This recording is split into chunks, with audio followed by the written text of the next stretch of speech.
Hello and welcome to DTC Podcast. I'm Eric Dyck. Today we're excited to have an incredible guest, Niclas Bornling, who has masterfully woven the art of storytelling into the fabric of branding, transforming iconic brands like Salomon, New Era, Keen, Houdini, and currently Craft Sportswear, a trail running brand cashing in on the newish wave of niche purpose footwear headlined by billion-dollar brands On Running and Hoka. In this episode, we delve into the pivotal moments of brand evolution and the power of a compelling narrative in shaping a brand's journey.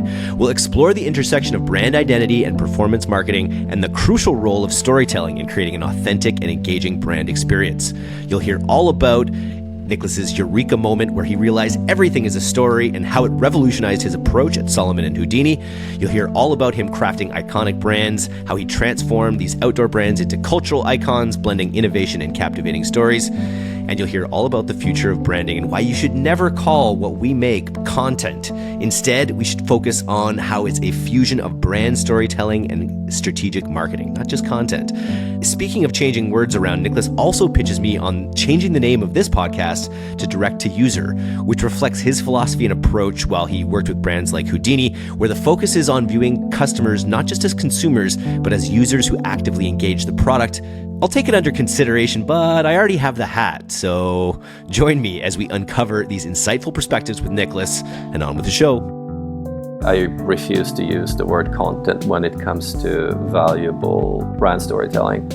I think that as soon as you use the word content, you've gone wrong, because the definition of content is something that fills a void, right? It just fills an empty space, and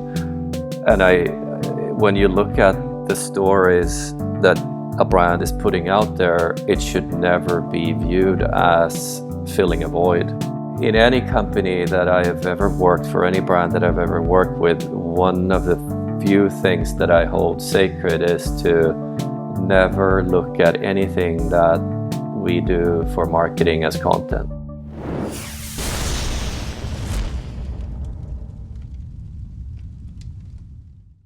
If you haven't yet used Motion, the creative analytics platform used by top e-com and D2C brands like Fiore, True Classic, The Farmer's Dog, Hexclad, and hundreds more to ship winning ads, here's why you should try it out.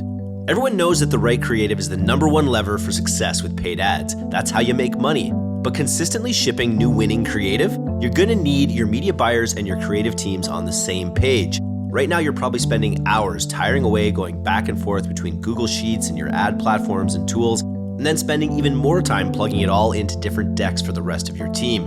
In a perfect world, you could have an elegant way to combine visual assets and performance data so media buyers can save time and creative teams can get the details they need to make great ads all in one place. And that's where Motion comes in. In seconds, you can build powerful visual reports using data from your ad accounts. You can monitor your performance metrics and see your visual assets in the same platform.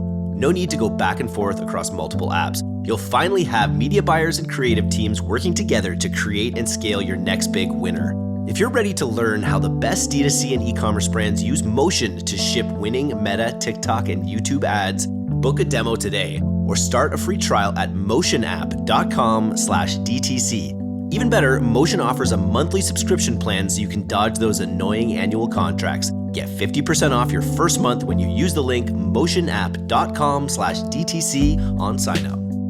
Niclas, welcome to the podcast. I'm super excited to have you on here. You've worked with some of my favorite personal brands, some of the brands that I've seen do some really amazing things in the outdoor space over the last little while.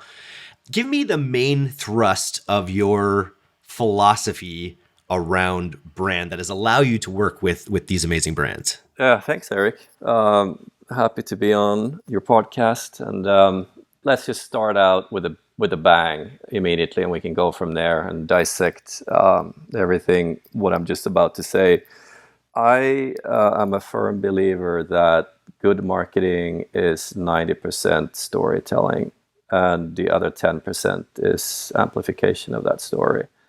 But if you don't have a good story, it really doesn't matter how much you amplify it. It's a little bit like, you put shit in, and if you amplify it, you'll just get more. 100%. And I think one of the things I see with the brands that you've worked with, specifically like Salomon and any of the world's biggest brands, is that the stories that they tell are really pared down and really simpler. I think people, in our audience, our audience is a lot of performance marketers. We're always thinking of different angles and ways we can drive commerce with our social ads. But when it comes down to like the core of a brand and its identity, I imagine you want that storytelling to be pretty simple. 100%, Eric. The noise that we have around ourselves today, and have had for quite a while actually, is just insane, right? So what people need is less stuff, less messages, less people that reach out to you, and more time to think, more time to reflect. And I think that brands have a role to play in that one. There's an aspect of responsibility that comes in being a brand. I know we all want to sell more and make more money, which is great. But I think there's actually room for brands that are respecting people's time, and I think brands are responsible for telling great stories that we want to connect with, because as human beings, we want to connect and we want to believe and we want to be part of something bigger. And that may be the simplest way of defining a brand at the end of the day, right? My thoughts are very often sort of circulating around the idea that a brand is bigger than the product that it sells, that a brand is an idea that people want to be part of. And the more secret that is, the more you're not allowed to be a part of it, the more you want to be a part of it. That the exclusivity, right? So, there's so many learnings that I've had in my career so far. But go home and always tell yourself or ask yourself the question, like, how can I tell a great story that people want to be part of, that people want to connect, that people want to listen to, and take that seriously. Talk a little bit about how you put this into practice. We'll talk a little bit about your history at Salomon. It's one of my favorite brands. They've had this huge glow up recently in the outdoor space, verging into mass culture. They're probably like the coolest shoe out there. And they're kind of an extreme shoe. There's no shoe that looks like them. If you were trying to wear them in the early 2000s, people might have called you a geek because they're so bright and a little clunky. But talk a little bit about your early days at Salomon, what you transitioned to, and then what you brought to that brand in terms of storytelling. Well, I hope that I brought something, Eric, but I want to start out by saying that there are hundreds and thousands of absolutely brilliant people that have walked through the doors of the Annecy Design Center. Some of them remain there, and lots of new people have come in and taken that ball farther and further away. But when I joined was really at the end of the 90s, and I joined locally in Sweden. By the way, I am from Sweden originally, so I was really, really lucky getting a shot at Salomon at the time that Salomon was in. End of the 90s, the beginning of 2000, so much happened in the outdoor space.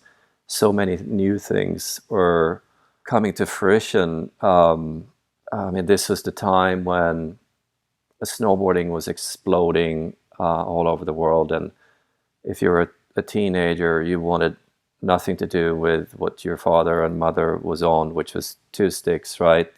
Standing. Yeah. Might as well be telemarking. Yeah.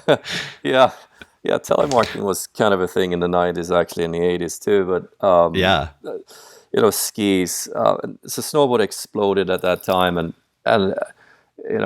if it wasn't for snowboarding, I don't think that skiing would be what it is today. Snowboarding has so much to do with how skiing evolved as a practice, inspired youth to ski differently. Skiing went from being solely inspired by ski racing to a tool that you could take to a snow park, right? To a half pipe, to jumps, transitions, rails, and whatever it could be. That exploded right at the end of the 90s and beginning of 2000 through a very special partnership between Salomon and the Canadian Air Force, which was, really led by this amazing guy called Mike Douglas, who has a lot of impact on the Salomon brand overall. I think about snowboarding too and how much it changed the fashion. Like I think when I was skiing in the 90s and I remember the Descente one pieces and snowboarding comes in with a lot more streetwear sort of style and that's really bled into skiing as well and made it cooler for it as well. 100%. 100%. I mean, not only did it inspire how you were, skiing and where you were skiing on the mountain, but also how you looked, what you thought, what music you were listening to, what fashion you adhered to. It just changed everything for the better, I have to say. So that was part of what happened.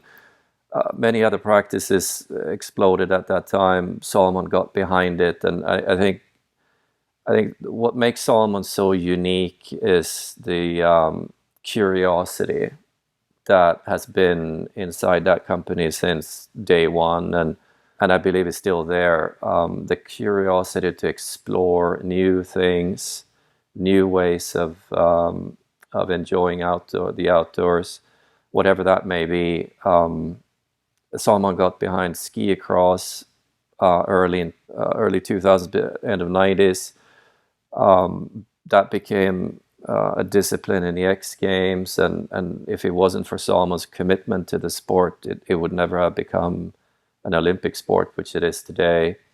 Salomon invested heavily into adventure racing. At the time, it was also called multi-sports. There was these big races. You would go from point A to point Z over the span of a week, and you would use, your feet or biking or whitewater or whatever it may be. It's huge areas that you would cover, and Salomon created the Adventure Racing World Cup at the time, and I think that's where the discovery came from. That there might be something in this idea about running off the road, running on trails instead. We could see that the teams that were winning adventure races at that time were winning those races during the hiking portions of it, right? Which became more and more of a foot race, and teams started running, and they started asking Salomon for shoes that were runnable on trails and sort of just off-road in general, like lighter and faster equipment. And there was this pivotal moment where I remember us sort of getting together and just saying, I think it's time to pivot. We could see small pockets in like Austria, Spain, areas of the US where, sort of this niche sport happened and started taking root. And, from there on until today, people ask me, so what did Salomon do? And how is it possible that Salomon is so incredibly cool today? And I mean, it sort of all culminated with Rihanna stepping on the stage with a Salomon snow cross in collaboration with a fashion brand. And how did it go from making ski edges and winter sports equipment to that? And I think what I keep saying is that it's because of all the uncool things that we did for many years in the hidden that nobody saw, that has created a library of stories. So once again, stories, right, that we're now able to, or Salomon is now able to just basically explore and dive right into and bring those things back into culture. I'd be interested to talk about the hierarchy of the stories in an organization like Salomon at that time. Like, because to me, Salomon, when I got into skiing in the 90s, like Salomon in Canada, I think it was perceived as like the pinnacle, if not one of the top two brands in sport. Like it was the most expensive, the best technology. And I feel like that's really carried over into these shoes. You just have this sense that they are more technical than other shoes because of this like legacy of like really high high production value. And then the other aspect that I love about them is they've really embraced maximalism in some ways, I think, because there's been a huge minimalist trends or CPG blands, as we call them. But I feel like Salomon really stands out in terms of its design and obviously in terms of the technology that goes into it. I think you're right. I think that there's been certain design elements, and I'm probably not the best one to speak to this. There's a lot of people in Salomon footwear that probably would be better to talk to it. But there's been these hallmarks of a Salomon shoe that stayed on for a very long time, such as the Sensi fit, sort of the pattern on the exterior side and the medial side of the shoe, the power band that sort of wraps your heel, the quick lace system, the lacing system that is still there today, and many other aspects to how do you define the design DNA of a Salomon shoe. They are designed together with mountain sports athletes. It's, at the end of the day, Salomon is at its best when it does mountain sports innovation for mountain sports athletes. And I think that's what you see in shoes and the other successful categories coming from Salomon. Is this commitment to the athlete, to the mountain sports athlete. I'm on their Who We Are page right now, and as it's loading, it's showing mountains, so I'm with you there. Specifically, give me an example of some brand stories at Salomon, and I don't know if you have them in a hierarchy, like in terms of what's the most important brand story, and what are some of the brand stories you kind of told when you were getting into cross country, into the outdoor running space? Well, once again, when I was there, right, which is now a long time ago, I left 10 years ago, so lots have happened, but stories that we were telling were either athlete-driven, sports marketing, as Salomon refers to it, which is both athletes and events, and innovation stories, product innovation stories.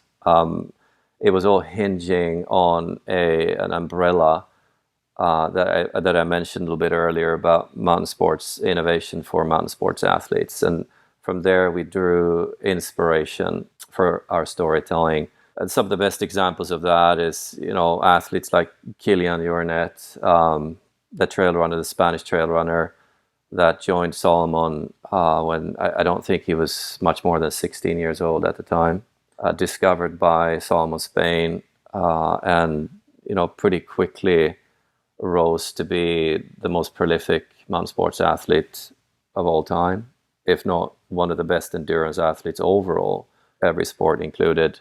Our storytelling around his attempts to not just win races, which he did pretty much all the time, but also setting fastest known times, right? Running around the Tahoe Rim Trail, running up Matterhorn, and documenting that, right? Documenting it and telling those stories. We were really early doing that. The other aspect that we launched a long time ago, I can't even remember when it is, but let's say it's somewhere around 2007 potentially, that Salomon launched Salomon Free Ski TV, which is a prime example of great brand storytelling. It was a bunch of guys coming together. Just to name a few, Mike Douglas was pivotal to this whole thing. There was a guy, Bruno Bertrand, who's still there, Ben Benjamin Edon, to say it correctly in French. And we were getting together and we were sitting and looking at, like, how are we supporting ski movies? And it was the same sort of like ski production companies every year. You would negotiate with them. You would, in return, get a logo placed somewhere around the video and the movie that would go on a tour, and then you would have an opportunity of, setting up a little booth and showing off your products. And if you're really lucky, you would get an athlete placed as well in the ski movie. And for that, Salomon paid a lot of money. But what we got out of it was really questionable in terms of our storytelling, right? Because we shared that space with multiple other brands. So there's nothing unique about it for Salomon. We were sitting together, and I think Mike had flown in from Whistler at the time, and he's probably been thinking about this idea. And there were many of us that were thinking the same and just saying, we got to do something about this. And somebody in that room just said, let's just launch our own YouTube digital media based channel, and we'll call it Salomon Free Ski TV, and we're going to make X episodes per year. And it started out, I mean, in the beginning, I think we had like 10 episodes. It became 15 episodes. And I don't know if we ever reached as much as 20, which was way too many at the time. And it got scaled back afterwards. But we pretty quickly had a lot of views. I mean, just within a few years, we had amassed something like 1 million views. And then you started looking at how many eyeballs we were reaching with that versus sponsoring an existing ski movie out there. And, obviously this completely blew that out of the water. And we owned the media, we owned the connection, we owned the story overall. It still remains today, right? It's a long, long time. It's coming up on 20 years soon. I can't believe is that even possible? You're ahead of the curve on being a media company as a brand. Yeah. You could say that. We didn't set off to become a media company. That was never the intent. The intent was to tell great athlete-driven stories in the space of free skiing. And within a few years, that inspired Salomon Running TV that came to fruition. So all of a sudden, we had 2 channels. I think those 2 have been fused since years back now to Salomon TV, where the whole sort of span of the brand comes into play. But I believe that's a prime example of great brand storytelling and also owning that channel and owning the connection. And now, I mean, pretty much every ski, snowboard, outdoor running brand has their own YouTube channel, right? And produces content. And I'm going to park that word content, Eric, because we'll have to get back to that in a while. I said it on purpose just so we need time to discuss what that means. That's where I wanted to go next. If we're ready to jump, sort of the because it's funny. Like, I think we live in this world where everyone's putting out content. We're at DTC, we're putting out an enormous amount of content between our podcasts and our newsletters. How do you differentiate between content and brand story, and like really compelling brand story when you're talking about a marketing strategy? To me, I refuse to use the word content when it comes to valuable brand storytelling. I think that as soon as you use the word content, you've gone wrong, because the definition of content is something that fills a void, right? It just fills an empty space. And when you look at the stories that a brand is putting out there, it should never be viewed as filling a void. Yeah, content just for content's sake, right? Exactly. Yes. So, I mean, in any company that I have ever worked for, any brand that I've ever worked with, one of the few things that I hold sacred is to never look at anything that we do for marketing as content. It's such a generic word. It's like the contents of a shipping container. And words matter. It's actually very interesting, because I just did a podcast with someone else you're working with at Houdini, and they were expressing the idea that it's funny that they don't like to call consumers. They don't like the idea of saying, oh, these are our customers or our consumers. These are our users. So they were suggesting I change the name of the podcast to direct to user, which for all the brands I think you've worked for is far more accurate than to say consumer. You don't really consume apparel or skis. You use them to make your life better. And so I think it's a really neat thing that we can start thinking of better words to be using in these situations. 100%. It is exactly in the same vein, right? It belongs in the same discussion. The fact that we marketers refer to marketing assets or brand stories as content is one of them. The fact that we use the word consumers in this day and age of terrible overconsumption, overproduction. And I have worked at Houdini, as you know, Eric, and that discussion when we decided to change from D to C, right, to D to U, is very natural to Houdini. Like nobody would even question that. Of course, the people that buy our products should be looked upon as a user that is using it, and then when that's over and it's been, that person has been using that jacket or the pair of pants, then it goes on to the next user and the next user, and then eventually it cannot be used any longer. So at that point, it needs to be taken back and recycled so that it can go into the circle. So we don't extend that line. But I'm digressing and coming off a little bit right now. But words matter, Eric. You said it, and I'm with you on that 100%. Right? Let's choose the right words for the things that we're doing. Let's put the stuff that we're doing on a pedestal. Serve it with white gloves, because if we don't treat it like that, the people that are working inside brands, then why should anybody treat it any differently out there? It fits in with what you said right at the beginning too, about wanting your brand to be a club that like not everyone gets into, or that it. And I look at Houdini specifically, and there's this sort of countercultural sort of theme running through them. I think I was on their LinkedIn page, and it was like, whether you're getting together for an outdoor event or to start a revolution, it's better to go with people. And so and they sort of have this like countercultural mentality of being against overconsumption. All their products are meant to last for generations.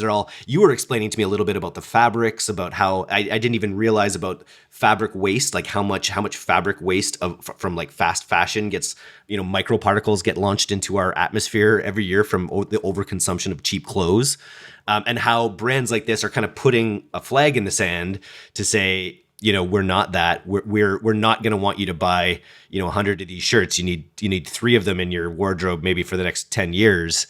Like a Fremen suit in Dune, which is what I feel like when I wear this.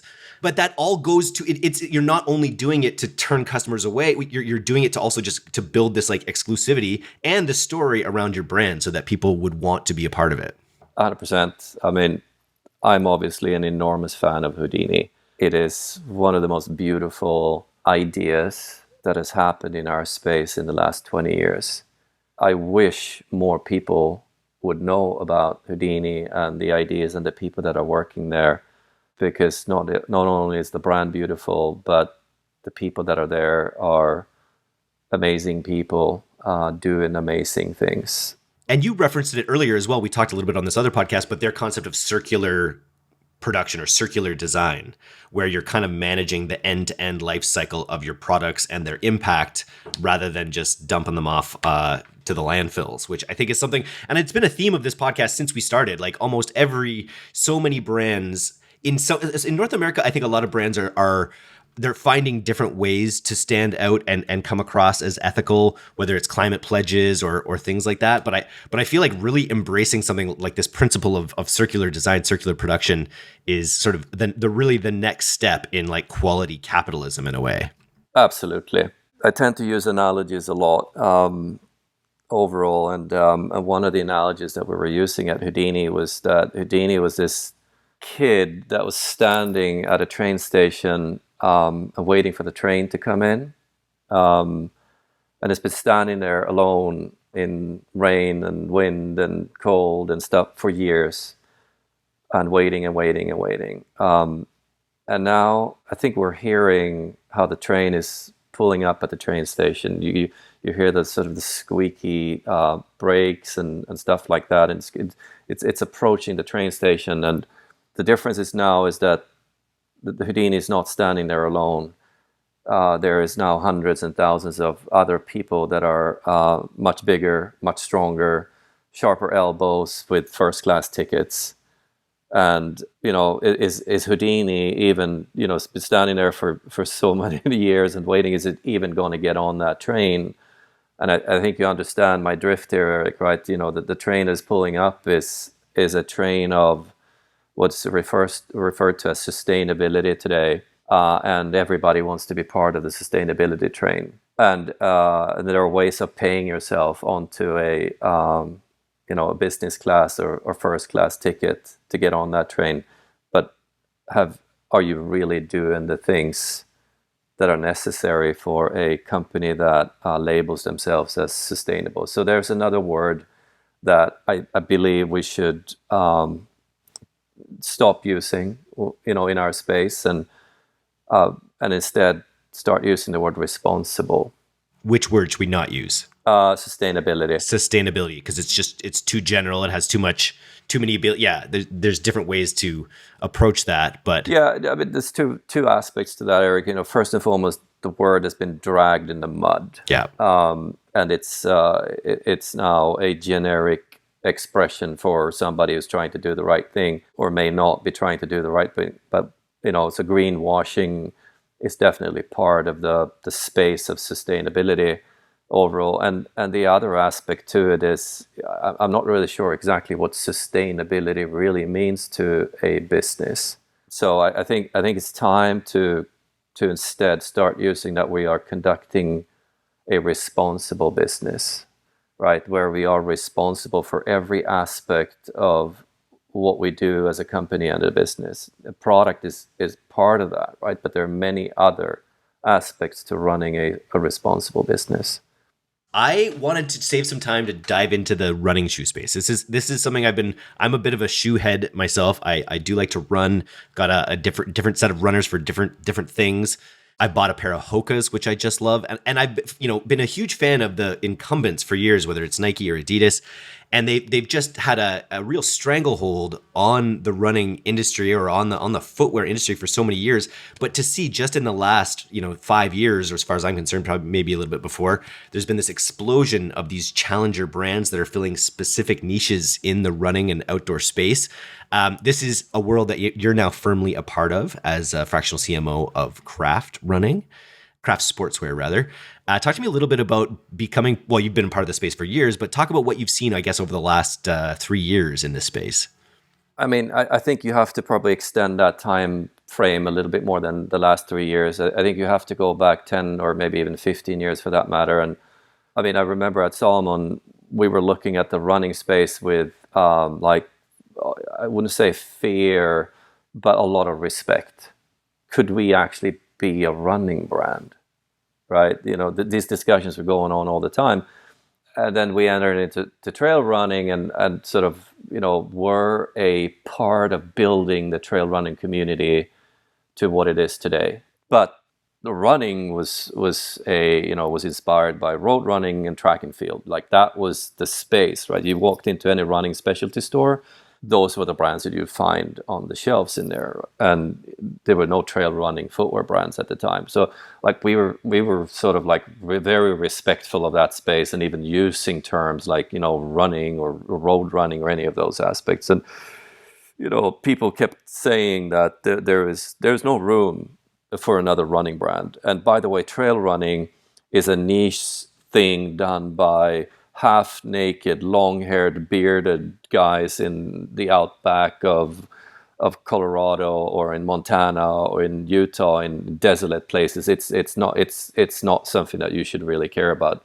And all of those things proved to be completely wrong, because there's plenty of space in running. There are ways of carving out a niche that we would never have imagined at the time. I mean, now trail running has become a pillar of a running specialty store. You walk into the doors and there's going to be a part of that wall that is dedicated to trail running shoes. Right? None of those things are surprising any longer. You would have looked at that 15 years ago, it would have been an impossibility to even imagine that, right? And now, since the last 5-10 years, people have been saying the same thing. Now, okay, so you got road and track and you got trail and all that. There's no more room, right? There's no more space for another running footwear brand there. And then in comes Hoka and On. And I don't know exactly their revenue numbers, but they're both well north of $1 billion. Yeah. When did Hoka start even? Hoka founded 2009. So they've been around for a while. Yeah, same with On. On has been 2010. And it's worth mentioning that the founders of Hoka are all ex-Salomon people. Jean-Luc was the president of Salomon during a long period of time. The most innovative visionary, creative period of Salomon's time was under Jean-Luc's leadership. And when he left Salomon, one of the things that he did was started fixing and bringing to life this idea about a shoe that would mimic the same sensations and benefits as a powder ski would do, which was to float on top of snow effortlessly. And this was in the minimalist period of time, right? Where, Vibram Five Fingers and the book Natural Running came out, and everybody read that and started running barefoot around the place and got hurt. And Jean-Luc's idea, Niclas' idea was the opposite, the counter opposite, right?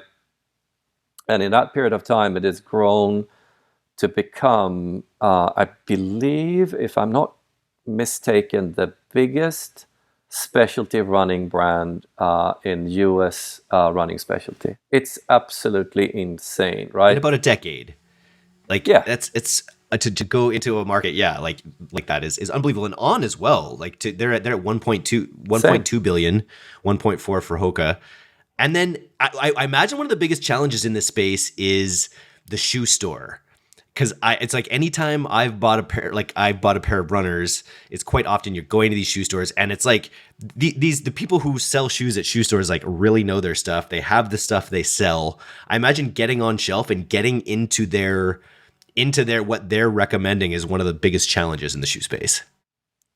Yes, absolutely. And the thing is that selling in is different. It's difficult, no question about it.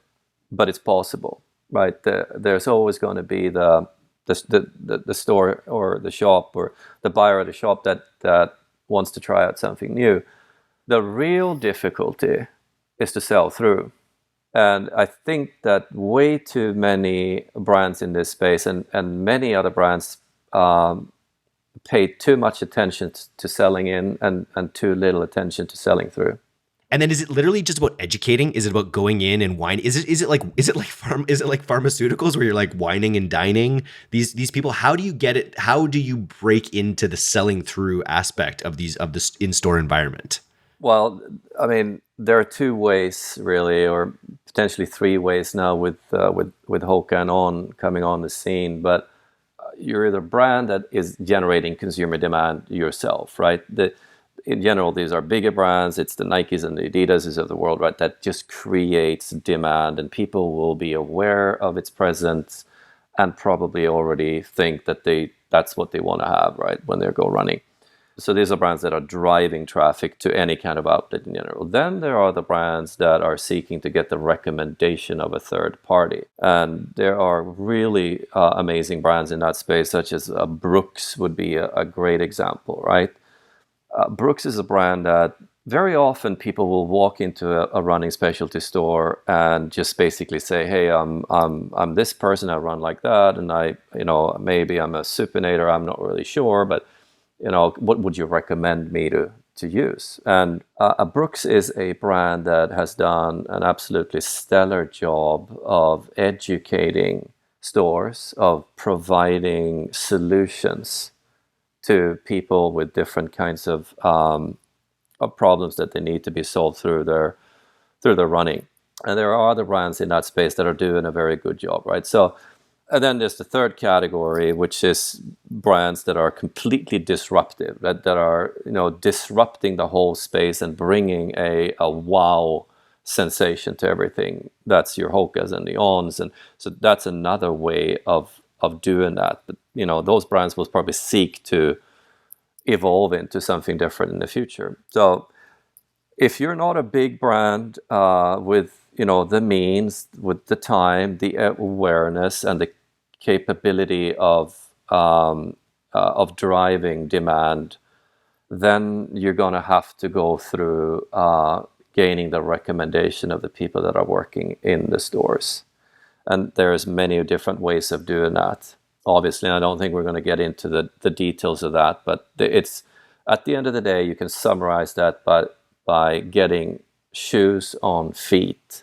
You have to get as many of your shoes on as many feet that is ever possible out there. to gain recommendation from people that are working in the stores, but also other runners, right? Recommendation. It reminds me too, just thinking of this third category of brands like Hoka and On, to something Tony, a friend of mine who runs Vessi, a waterproof shoe company in Vancouver, that's just done huge numbers.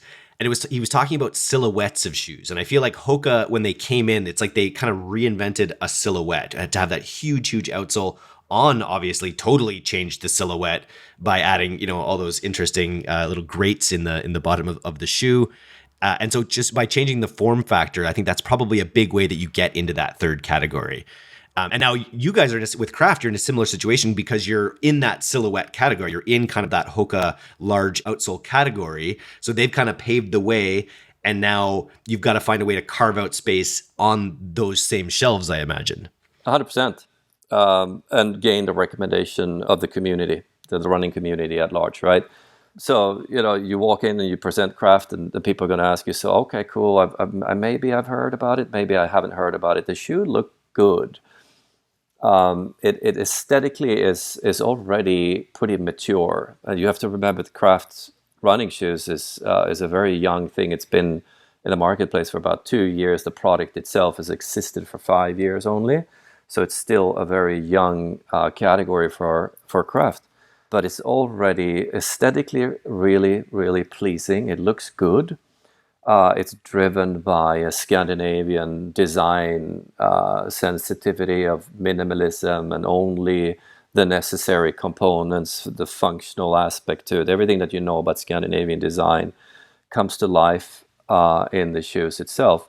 And then comes, but what makes it different from a practice standpoint, from a feature benefit standpoint? And I think what Craft is sort of like really honing into is this hybrid space between trail running and road running. And it's smart because most runners will not be a pure road runner or a pure trail runner. They'll run on multiple surfaces, right? Most runs will include a little bit of gravel, a little bit of easy trails, and there'll definitely be a road component to your run as well. So having a shoe that delivers really well for that in-between sort of hybrid position could be that point of difference that could carve out a specific niche for Craft to come in on. I like it. It's funny. Those are the two I run at a trail, like a 5 kilometer trail just by my house here.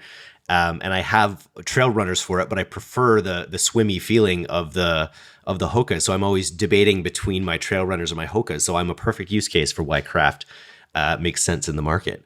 I wanted to ask just about we've talked so much about brand. We've talked all about the retail environment as well. What's your position as a fractional CMO of Craft on direct response marketing in its role? Because I'm sure most shoes are sold by people wanting to actually try them on. But where does direct response fit in your sort of worldview? Can you just define direct response? So direct response is performance marketing, where it's like, I'm going to spend $50,000 this month on meta ads, and I'm going to drive, $80,000 in sales. And then the LTV will take me to, basically sort of driving sales on social media platforms through ads. Yeah. Obviously we have our DDU. That's right. Component. Well, that's what we're calling it. That's right. Yeah. That is, it's performing quite well actually here in the US overall. And it is a component of, the overall purchase journey. So I think that in general, there's no way as a brand that you can be just a pure player in the footwear space, the running footwear space. Because, any purchase decision will include multiple stops in that journey. Then that may be in wholesale specialty, that may be through recommendation, that may be through digital, that may be through a visit to a social platform or for any other owned media platform that the brand is having. So Craft is looking at the DDU component as an integral part of the overall purchase journey. Whether or not that journey will end in owned media or at a wholesale is a little bit less relevant to the brand as it sits right now. There is a pretty heavy emphasis on email in the company. The first stage of growing the running footwear category for Craft is to get people that is already aware and already using the brand, right? And the brand's been around in first layer, in running apparel, in cycling apparel, and other categories for quite a while. So there's already a community of people that is aware and using the brand. It's actually one of the OGs of endurance sports that exists. It stems out of Nordic skiing. So getting those people to convert and buy running footwear is the first step. And that is done through CRM primarily, and also through email marketing. And there is a sizable paid budget and a paid strategy to Craft as well. So by no means are we a pure wholesale player. At a high level, we talked about hybrid. What are you, in terms of not content, in terms of storytelling, what kind of things are you focusing on in order to fuel the ads and fuel these stories, essentially? Athlete stories and product stories. Craft has actually built out a pretty impressive athlete team that is generating stories through either participation to running events like the UTMB in Chamonix, or the Western States, or the Boston Marathon for that matter. I don't know if you've heard of Tommy Rivs, but Tommy Rivs is a long-time athlete that has been with Craft for quite a while, and he went through some pretty serious medical issues. Came back with, I believe, just 10 or 15% of his lung capacity, and still ran the Boston Marathon. That's awesome. With only that, and that's one of the things that is generating storytelling for Craft, and also the collaboration between product development and the athlete itself is another aspect to it. Well, like that. Nice. Well, I have one final question here. If I were to give you a $100,000 grant for Craft to use in your marketing budget, how would you think about using that? Would you be putting it into stories, or would you be putting it into, what would you be putting that into? If that money had to be spent immediately, I would put it in gaining recommendation from running specialty, in programs that enable us to have a direct connection to shops that is carrying Craft footwear today. That would be where I put it in. I would put it in ambassadors that are working closely with those stores and the local running communities that surround those stores as well. I would aim as a short-term objective to gain the recommendation in a geographically limited area around those stores that are carrying it. That would be the very first thing that I would put the money in. Sounds like a good use. I talk so much to performance marketers and basically people in this performance marketing space, and I think your perspective as someone who's kind of worked on so many high level brands would be something really interesting to our audience. If people want to follow your journey, potentially get in touch, where do you recommend they do that? On LinkedIn, maybe? Yeah, that would probably be the best place to reach me at. At one point, I need to put the time in and create a website for myself. But you know what it's like, right? Oh, yeah. Marketers are the worst at marketing themselves. It's true. It's something I really want to focus on in 2024, and I've heard a lot of rumblings about how important personal branding within B2B branding is within the space. And my whole career has been some element of that, but I think 2024 is the year I really try to embrace it, get even more in front of the camera, because I'm not on the internet enough.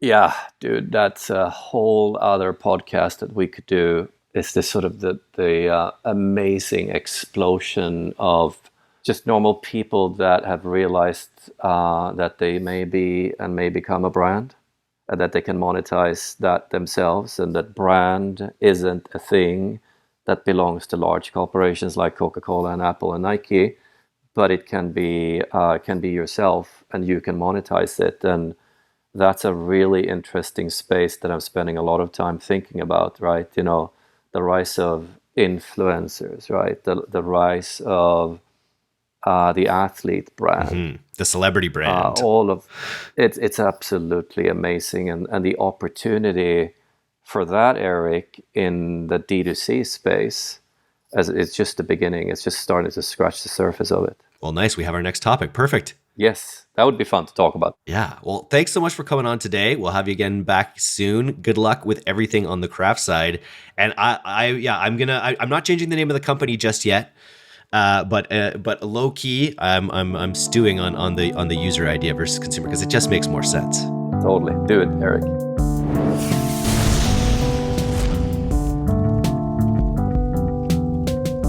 Thanks so much for listening to today's episode. If you're not a subscriber to our newsletter, you can do that right now at directtoconsumer.co. I'm Eric Dyck, and this has been the D2C Podcast. We'll see you next time.